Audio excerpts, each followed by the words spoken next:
I used to think honesty could mend anything. That's what I kept telling myself the night I sat across from Ethan.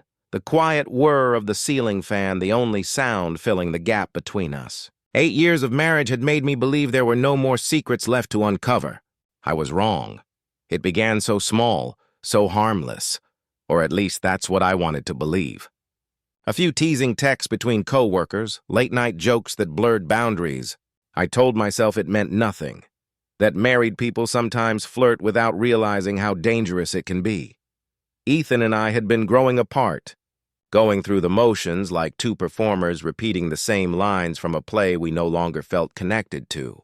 I missed that spark, the warmth in his smile, the way his eyes once lit up at the sight of me. So when I crossed that invisible line, it wasn't with fireworks or betrayal in mind. It started with words. Honest, intimate words sent at 1:12 a.m. to someone who wasn't my husband. The moment I pressed send, I knew I had stepped into something I couldn't undo. Guilt whispered in my ear, but curiosity screamed louder. 2 weeks later, Ethan found out. He wasn't a man who yelled or broke things. He didn't accuse or curse. He just sat there reading every message, every emoji. And then he looked at me with a face I'll never forget. It wasn't rage I saw. It was emptiness. Like the light inside him had been quietly switched off. For days afterward, silence took over. He went to work, came home, ate his meals without a word. I tried to explain, desperate to be heard. I didn't sleep with him, I whispered once. Ethan only nodded, staring at his plate. But you wanted to, he said softly. Those 4 words cut deeper than any scream ever could. The house began to change after that. Subtle things at first. He stopped kissing me goodnight, stopped leaving his coffee cup next to mine in the morning. Our shared playlist disappeared from his phone. His toothbrush moved to the guest bathroom. He wasn't leaving, but he wasn't staying either. I told myself I'd make it right. I deleted the messages, blocked the man, tried to fill the silence with apologies. It didn't mean anything, I said one night, voice trembling. Ethan looked up from the couch, calm but cold. Then why did you need it? He asked. I had no answer. Guilt makes a home in your chest. It wakes you at 3 a.m. whispering reminders of the exact moment you ruined everything. I replayed our memories like punishment. The day he proposed under my parents' oak tree, our road trip to Maine, the quiet nights spent reading side by side. Each memory became evidence of a sacred thing I had shattered. A month passed. He didn't touch me once. Our conversations became transactional. Bills, groceries, work. His detachment was almost surgical, clean and precise. He wasn't cruel. He was simply gone.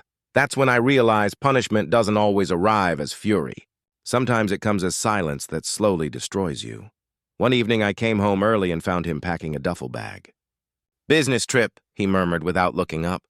I nodded, pretending not to notice his wedding ring folded neatly into his wallet.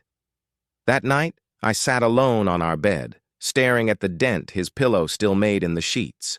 It looked like a ghost was still sleeping beside me.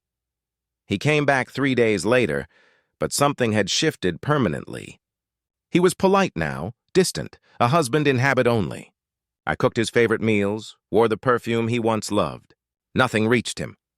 When I tried to take his hand, he flinched ever so slightly, not out of disgust, but because he no longer cared. That was when I understood. Emotional betrayal doesn't end with forgiveness. It ends with indifference. One quiet Sunday morning, I finally asked, "Do you still love me?" The question hung heavy in the air. He studied me for a long time before answering. "I did," he said softly. "More than I should have. But love needs safety. And I don't feel safe with you anymore." I wanted to fight for us, to remind him of what we had before everything fell apart. But what could I say? That it was just a mistake? That I was lonely? He had been lonely too, yet he never betrayed me. The truth was cruel in its simplicity. I had made my choice. Now he was making his. We still share the same house. We move around each other politely, like strangers with a shared past. Sometimes I catch him watching me, not with anger, but with a quiet sorrow reserved for something you once cherished but can no longer trust. In those moments, I want to scream, to rewind time, to stop myself before sending that message. But life doesn't rewind. It only moves forward, leaving consequences in its wake. Maybe one day he'll forgive me. Maybe he already has. But the version of us that existed before that night, before that message, is gone forever. And now all that's left is silence. The same silence that began it all.